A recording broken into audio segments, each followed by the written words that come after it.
4.5 برسوں میں Peoples party کے کئی وزیر گئے، مشیر گئے، حتیٰ کہ وزیر اعظم بھی گئے، لیکن یہ ہے رحمان ملک۔ رحمان کا کرم ہے یا پھر کسی اور کا، یا ملک جی کی جادوگری؟ لگتا ہے نگران سرکار میں بھی وزیر ہوں گے۔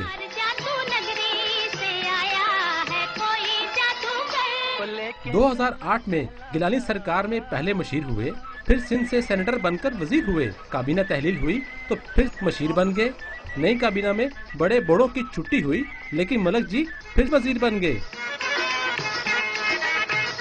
دوہری شہریت کے پھندے میں پھنسنے لگے تو اپنی جادوئی ترکیب سے معطلی سے نااہلی کا مرحلہ مکمل ہونے سے پہلے سینٹ سے مستعفی ہوئے اور ساتھ ہی وزیر سے مشیر بن گئے، لیکن ابھی استعفے کی سیاہی خشک نہ ہوئی تھی کہ پھر سینیٹر منتخب ہو کر وزیر بن بیٹھے۔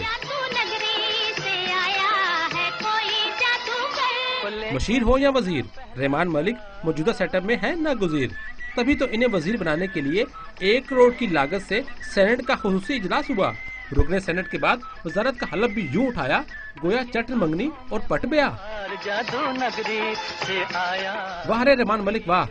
شکیل قرار، ڈان نیوز، اسلام آباد۔